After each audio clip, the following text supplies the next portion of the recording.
उज्जैन में 12 साल की मासूम से रेप के मामले में पुलिस ने शक के आधार पर एक ऑटो ड्राइवर को फिलहाल हिरासत में लिया है। पुलिस इस मामले में पीड़ित बच्ची और आरोपी के डीएनए सैंपल की जांच कर रही है और आपको बता दें कि डीएनए रिपोर्ट आने के बाद यह तय हो पाएगा कि आखिर इस पूरे मामले पर संदिग्ध ऑटो ड्राइवर लड़की से रेप का आरोपी है या फिर नहीं। वहीं दूसरी ओर तबियत बिगड़ने के बाद पीड़ित लड़की को इलाज के लिए इंदौर रेफर किया गया था, जहां इलाज के दौरान उसकी तबियत में सुधार हुआ है और अब वो खतरे से बाहर बताई जा रही है। पुलिस को अब तक पीड़ित लड़की के परिजन की जानकारी नहीं मिल पाई है। बता दें कि पीड़ित लड़की सोमवार की शाम गंभीर हालत में डांडी आश्रम के पास मिली थी और गृह मंत्री ने कहा है कि इस पूरे मामले में एसआईटी का गठन कर दिया गया है। तो उज्जैन का ये पूरा जो रेप का मामला था, ये आपको ग्राफिक्स के जरिए हम समझाने की कोशिश कर रहे हैं। फिलहाल आपको बता दें कि लगातार इस पर प्रतिक्रियाएं भी सामने आ, राजनीतिक बयानबाजियां भी लगातार देखी जा रही है। गृह मंत्री नरोत्तम मिश्रा ने साफ तौर पर यह कह दिया है कि इस पूरे मामले पर सख्त से सख्त कार्रवाई की जाएगी और गृह मंत्री ने उज्जैन एसपी से पूरी डिटेल भी, पूरी जानकारी भी इस मामले पर मांगी है ताकि जल्द से जल्द इस पूरे मामले पर एक्शन लिया जा सके। तो उन्होंने कहा कि इस प्रकार की घटना जो है वो दुर्भाग्यजनक है, वीडी शर्मा ने कहा। और आपको बता दें कि लगातार जैसे कि हमने आपको बताया कि इस पूरे मामले पर राजनीतिक प्रतिक्रियाएं भी सामने आ रही हैं। उन्होंने आगे कहा कि दरिंदे को फांसी की सजा दी जाएगी। तो इस तरीके की बड़ी घोषणा, एक बड़े एक्शन की बात उन्होंने यहाँ पर कही और आगे कहा कि किसी भी कीमत पर आरोपी को बख्शा नहीं जाएगा। तो दावा करते हुए वीडी शर्मा यहाँ पर नजर आ रहे हैं। अब देखने वाली बात होगी क्या एक्शन लिया जाता है। राहुल गांधी की बात करें तो राहुल गांधी ने कहा मध्य प्रदेश में 12 साल की बच्ची के साथ ये भयावह अपराध हुआ है, ये भारत माता के हृदय पर आघात है। तो ये बात राहुल गांधी ने कही है इस पूरे मामले को लेकर के और आगे कहा कि बीजेपी सरकार बेटियों की रक्षा करने में अक्षम है। तो राज्य सरकार पर पूरी तरीके से राहुल गांधी ने इस मामले को लेकर धावा बोला है। प्रियंका गांधी की बात करें तो उन्होंने कहा कि भाजपा के 20 साल के कुशासन तंत्र का जिक्र उन्होंने किया और कहा कि महिलाएं, आदिवासी, दलित कोई भी सुरक्षित नहीं है। ये बात कांग्रेस की महासचिव प्रियंका गांधी ने कही। आगे कहा कि लाडली बहना के नाम पर चुनावी घोषणाएं करने का क्या फायदा जब इस तरीके की घटनाएं हो रही है। तो कमलनाथ की बात करें पीसीसी चीफ की तो उन्होंने कहा कि जिस बेटी के साथ दरिंदगी हुई क्या वो लाडली लक्ष्मी नहीं थी। मध्य प्रदेश में कानून का राज खत्म हो चुका है, ये बात कमलनाथ ने कही और राज्य सरकार पर उन्होंने धावा बोला है। आगे कहा कि पीड़िता को 1 करोड़ मुआवजा और आरोपी को सख्त से सख्त सजा दी जानी चाहिए। जैसे मैंने उसे देखा, बालिका नीचे पूरा उसका वस्त्र जो है कि पाँव वाला वस्त्र जो अंग है वह पूरा वस्त्र विहीन था। एक ऊपर उसने छोटा सा वस्त्र धारण कर रखा था जिससे वह बार बार अपने वस्त्र को खींच करके अपने मुक्त अंग को ढकने का पूर्णतः प्रयास कर रही थी। हम लोग एक नीचे वस्त्र, एक बीच में कुर्ता, ऊपर एक ऊपरी वस्त्र धारण करते हैं। मैंने अपना तुरंत उसे अपना ऊपरी वस्त्र दिया जिससे उसने अपने शरीर को ढका। मैंने उससे बार बार उससे पूछने का प्रयास किया कि तुम्हारा नाम क्या है, तुम अपने कहाँ से आई हो, कहाँ रहने वाली हो, यहाँ इधर किस समय से इस क्षेत्र में हो, या तुम्हारी दुर्दशा किसने की है, वह तुम्हारे माता पिता को कोई नाम नंबर याद हो तो वह मुझे बता तो नहीं पाई। वह कुछ बोल भी रही थी लेकिन वह हो सकता है उसकी भाषा में समझ नहीं पा रहा था।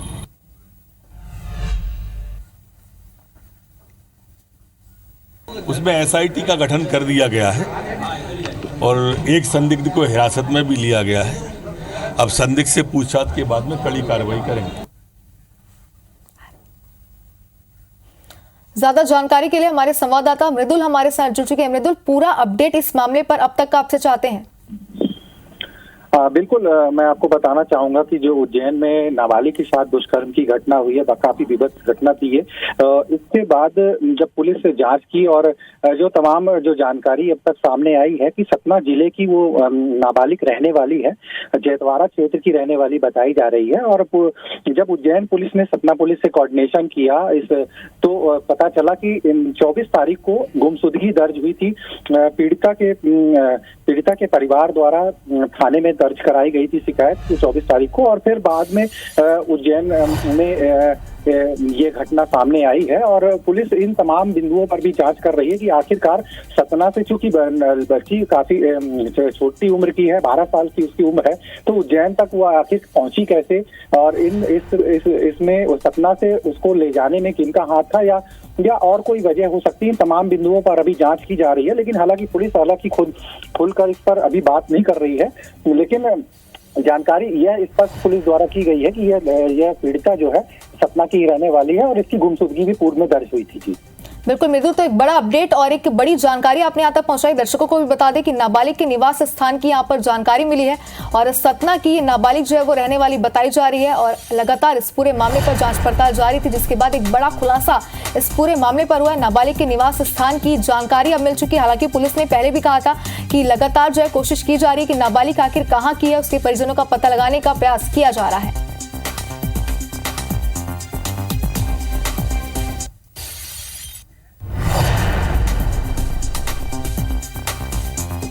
तो जैतवाड़ा थाने में इस मामले को दर्ज किया गया और अब पुलिस जो इस पूरे मामले की कई एंगल से जांच पड़ताल में जुट गई है। तो लगातार पुलिस अधिकारियों से भी बातचीत हुई थी कल। उन्होंने साफ तौर पर कहा था कि जल्द से जल्द ये प्रयास किया जा रहा है कि आखिर ये नाबालिग बच्ची जो है वो कहाँ की रहने वाली है, ये पता लगाने की कोशिश की जा रही है। और इस वक्त ये बड़ी खबर आप तक हम पहुंचा रहे हैं। नाबालिग के निवास स्थान की जानकारी पुलिस तक आ चुकी है। सतना की निवासी है ये नाबालिग। उज्जैन में नाबालिग से रेप के मामले में एक बड़ा अपडेट आप तक पहुंचा देते हैं। नाबालिग के निवास स्थान की जानकारी मिल गई। आपको बता दें कि सतना की नाबालिग निवासी है, जैतवाड़ा थाना क्षेत्र की रहने वाली नाबालिग बताई जा रही है। 24 सितंबर को गुमशुदगी की रिपोर्ट भी दर्ज हुई थी और नाबालिग के दादा ने रिपोर्ट दर्ज कराई थी, जिसके बाद लगातार पुलिस अब इस पूरे मामले की जांच पड़ताल में जुट गई थी और एक बड़ा खुलासा यहाँ पर पुलिस ने किया है। सतना की नाबालिग रहने वाली बताई जा रही है और जैतवाड़ा थाना क्षेत्र की नाबालिग रहने वाली है और मामला वहां पे दर्ज भी किया गया था गुमशुदगी का। ये भी जानकारी निकलकर सामने आई, जिसके बाद लगातार बच्ची जो है पुलिस जो है वो इस बच्ची की तलाश में जुट गई थी।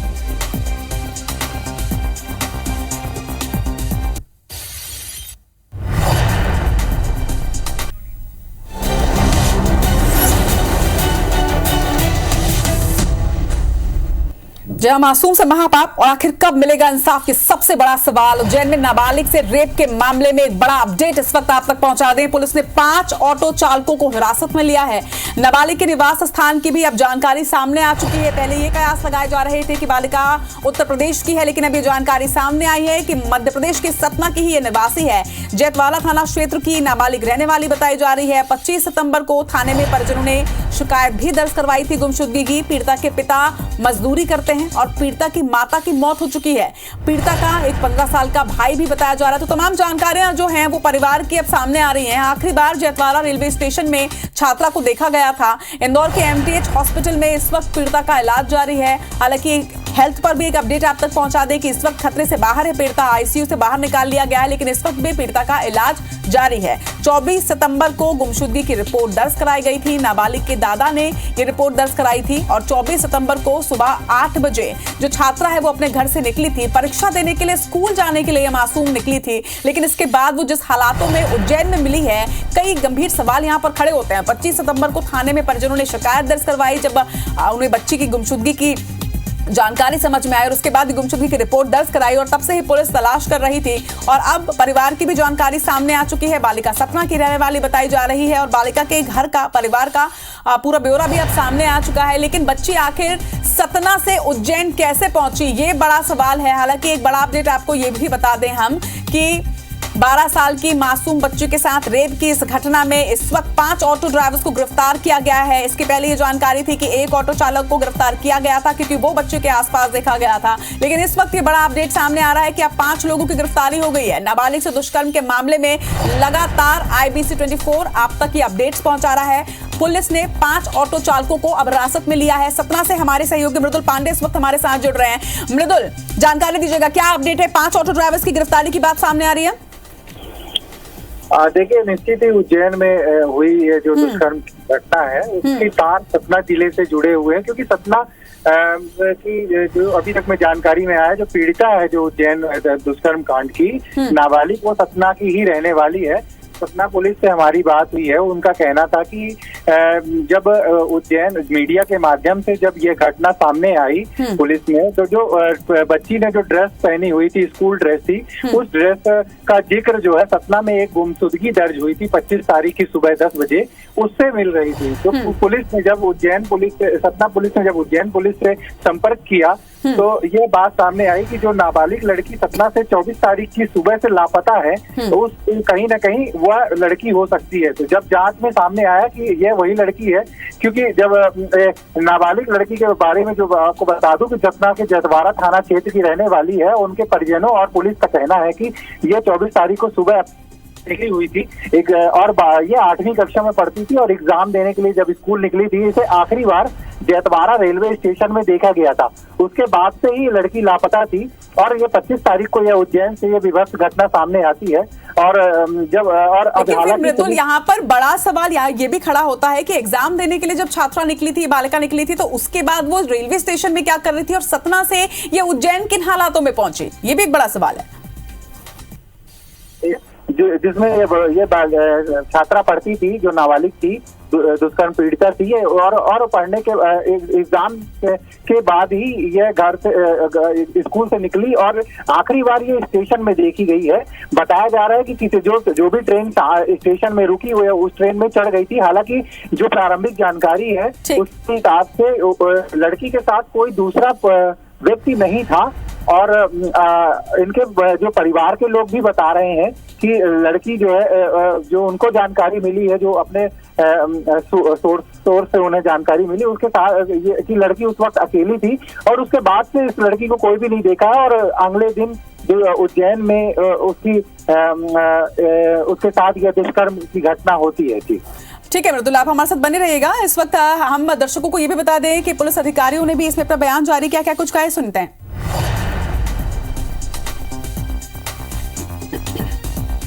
वे थाना जैतवाड़ा पे रिपोर्ट की, जिस पे वहाँ पे 363 का अपराध पंजीबद्ध किया गया है और अपराध पंजीबद्ध करने के बाद जैसा कि गया थे उस पर इश्तहार जारी करना, हमारे CCTNS के माध्यम से सभी थानों को नोटिफिकेशन करना और पुलिस अधीक्षक महोदय द्वारा इस पे इनाम भी उद्घोषित किया गया था। तो प्रारंभिक तौर पे ऐसा बताया गया कि बच्ची वही ड्रेस शायद पहन के निकली थी, जिस पे एक टीम वरिष्ठ अधिकारियों की यहाँ से महाकाल थाने उज्जैन के लिए रवाना हुई है और उस पर अग्रिम जो भी दस्तयाबी के बाद जो वैधानिक कार्रवाई होगी उस पर करेंगे।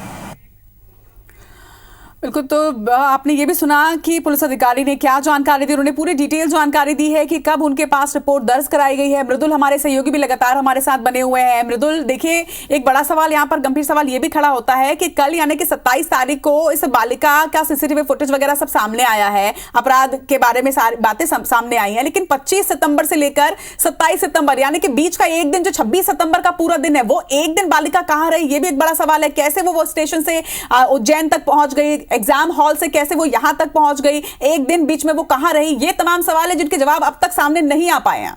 मृदुल, निश्चित ही पुलिस भी इस सवालों को तलाश रही है और हम भी लगातार कवरेज के माध्यम से इस बात को जानने की कोशिश कर रहे हैं कि आखिर इस बीच लड़की किसके पास थी और आखिर वो कहाँ रही। हालांकि जो जानकारी अब तक हमारे पास है, सतना से है, तो वो 24 तारीख को सुबह एग्जाम के लिए निकली और इसके पारिवारिक बैकग्राउंड के बारे में भी मैं बताना चाहूंगा। ये मजदूर परिवार है से ताल्लुकात रखती है लड़की और लड़की की माँ पिछले 12 सालों से इस परिवार से अलग है और पिता और हालांकि इसकी परवरिश जो है उनके दादा द्वारा की जा रही थी और इसका एक 15 साल का नाबालिग भाई भी है और ये अपने दादा के साथ। ठीक है मृदुल, मैं आपके पास लौटती हूँ। इस वक्त इंदौर से हमारे साथ अपडेट्स के साथ में निहारिका शर्मा भी जुड़ रहे हैं। निहारिका, इंदौर में इलाज जो है बालिका का वो इस वक्त जारी है। अब पुलिस ने 5 और ऑटो चालकों को गिरफ्तार किया है। क्या इस तरह की भी कोई आशंका जता रही है पुलिस की रेप नहीं बल्कि गैंग रेप से जुड़ा मामला है?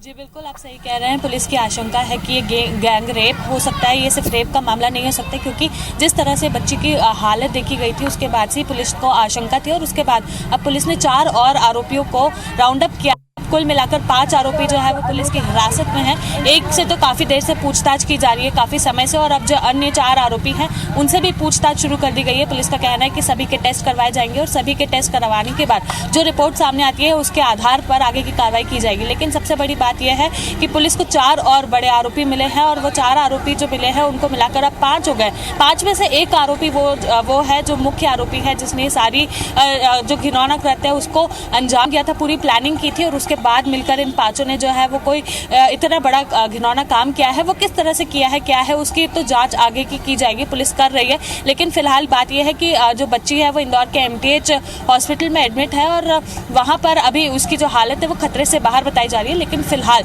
बच्ची की हालत इतनी भी अच्छी नहीं है कि वो बयान दे सके या बता सके कि आखिरकार वो उज्जैन कैसे पहुंची, कहां से पहुंची, किसके साथ पहुंची और उसके साथ ये मामला कैसे हुआ। पुलिस लगातार इसमें काम कर रही है और 4 जो आरोपियों को राउंड अप किया है, अब मिलाकर 5 जो हो गए हैं, उन सभी से पूछताछ भी कर रही है और सभी के टेस्ट भी किए जा रहे हैं। निहारिका, क्या अब देखिए सवेरे ही एक ऑटो चालक की गिरफ्तारी हो चुकी थी जिसने कबूल भी कर लिया था कि उसने रेप जैसी जघन्य वारदात को अंजाम दिया। अभी तक के पूछताछ में इस तरह की कोई जानकारी सामने आ रही है क्या कि छात्रा जो एग्जाम देने के लिए गई थी वो अपनी मर्जी से कहीं स्टेशन से किसी ट्रेन में बैठ गई हो और ट्रेन से उतरने के बाद वो कहीं स्टेशन पर घूम रही हो और उसके बाद फिर ऑटो चालक ने जब देखा होगा कि ये बच्ची अकेली है तो फिर उसने इस अपराध को जन्म देने के बारे में सोचा?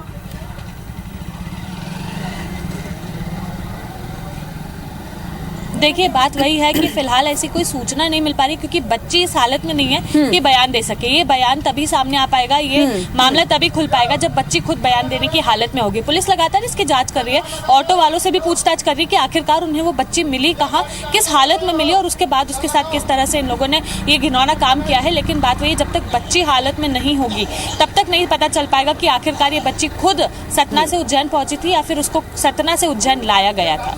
बिल्कुल निहारिका, क्योंकि ये जो पूरा मामला है इसमें कई सवाल अब जन्म ले रहे हैं। 25 तारीख को बालिका लापता हो चुकी थी, 25 तारीख को गुमशुदगी की रिपोर्ट सतना में दर्ज कराई जा चुकी थी, लेकिन बच्ची 27 तारीख को यहां पर मिलती है। इस बीच वो एक दिन कहां थी, क्या हुआ उसके साथ, क्योंकि 27 तारीख को भी जिस तरह से पूरा वीडियो सामने आया, बेसुध से वो बच्ची नजर आ रही है, यहां वहां घूमती नजर आ रही है और इस पर भी कई सवाल खड़े हो रहे हैं। भले ही सियासत हो रही है, राजनीतिक पार्टियां एक दूसरे पर आरोप प्रत्यारोप के दौर लगा रही हैं, लेकिन बड़ा सवाल तो यह भी है कि एक बेसुध बच्ची इतने घंटों तक उज्जैन की गलियों में घूमती रही, लेकिन एक व्यक्ति भी ऐसा कोई नहीं मिला उसे जो उसकी मदद कर सके।